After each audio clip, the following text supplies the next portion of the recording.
कहते हैं कि परिस्थितियाँ कैसी भी हो, अगर मन में कुछ कर दिखाने का जज्बा हो तो कोई भी बाधा बड़ी नहीं होती।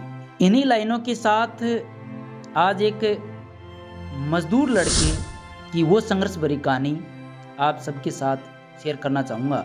राजू एक छोटे से गांव में रहने वाला एक गरीब लड़का था। उसका जन्म एक बहुत ही साधारण परिवार में हुआ। उसके पिता एक ईंट भट्टे पर मजदूरी करते थे और माँ खेतों में काम करती थी। घर की आर्थिक स्थिति इतनी खराब थी कि कभी कभी उन्हें 2 वक्त की रोटी भी नसीब नहीं होती थी। राजू बचपन से ही पढ़ाई में तेज था। उसके स्कूल के शिक्षक कहते थे यह लड़का बड़ा होकर कुछ बड़ा करेगा, लेकिन गरीबी की जंजीरें उसे बार बार पीछे खींचती थी।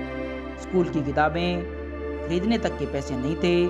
वह दूसरों से पुरानी किताबें मांग कर पढ़ाई करता और रात को दिया जलाकर पढ़ता, क्योंकि राजू के घर में बिजली नहीं थी। लेकिन एक चीज जो राजू के पास थी वो थी उसकी इच्छा शक्ति। उसने ठान लिया था कि वह पढ़ लिख कर कुछ बड़ा करेगा, ताकि उसके माता पिता को कभी मजदूरी न करनी पड़े। वह स्कूल से लौटकर खेतों में काम करता और रात को देर तक पढ़ाई करता। 10वीं की परीक्षा में उसने पूरे जिले में टॉप किया। उसकी इस सफलता की खबर स्थानीय अखबारों में छपी। गांव के लोग गर्व से कहने लगे, देखो यह वही राजू है जो नंगे पांव स्कूल जाता था। लेकिन सफलता की इस पहले पड़ाव के बाद असली संघर्ष शुरू हुआ। राजू को आगे की पढ़ाई के लिए शहर जाना था, लेकिन पैसे नहीं थे। उसके पिता ने अपनी सारी बचत उसे दे दी और माँ ने अपने गहने बेच दिए। शहर में रहने, खाने और पढ़ाई का खर्च उठाना आसान नहीं था। वह दिन में कॉलेज जाता और रात को ढाबे पर बर्तन धोता।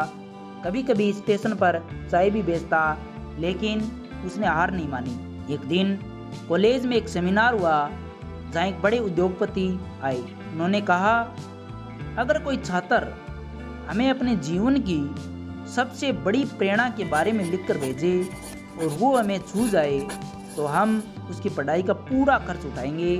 राजू ने उस रात अपने जीवन की पूरी कहानी एक खत में लिख दी। गरीबी, संघर्ष और अपने माता पिता को आराम देने का सपना। कुछ हफ्तों बाद उसे कॉल आया, आपका पत्र पढ़कर हमारी आंखें भर आई। अब आपकी आगे की पढ़ाई हम करेंगे। यह उसके जीवन का सबसे बड़ा मोड़ था। अब उसे पैसों की चिंता नहीं करनी थी और वह पूरी लगन से पढ़ाई में जुट गया। राजू ने इंजीनियरिंग में टॉप किया और उसे एक बड़ी मल्टीनेशनल कंपनी में नौकरी मिल गई। पहले महीने की सैलरी से उसने सबसे पहले अपने माँ बाप के लिए गांव में एक पक्का घर बनवाया। अब उसके पिता को ईंट नहीं ढोनी पड़ती और उसकी माँ को खेत में मजदूरी नहीं करना जाना पड़ता। कुछ सालों बाद राजू ने अपनी खुद की कंपनी शुरू की, इच्छा शक्ति फाउंडेशन। यह संस्था उन बच्चों की मदद करती है जो गरीब है लेकिन पढ़ाई में अच्छे हैं। राजू कहता है, अगर मुझे मदद न मिलती तो मैं आज यहाँ न होता। अब मेरी बारी है लौटाने की। आज राजू की कंपनी हजारों बच्चों को स्कॉलरशिप देती है, मुफ्त कोचिंग चलाती है और कई गांवों में पुस्तकालय खोल चुकी है। इस कहानी से हमें एक सीख मिलती है कि संघर्ष से भागो मत, उसका सामना करो, वही तुम्हें मजबूत बनाता है। अपने सपनों पर यकीन करो, क्योंकि जब तुम खुद पर भरोसा रखते हो तो पूरी कायनात तुम्हें सफल बनाने में लग जाती है।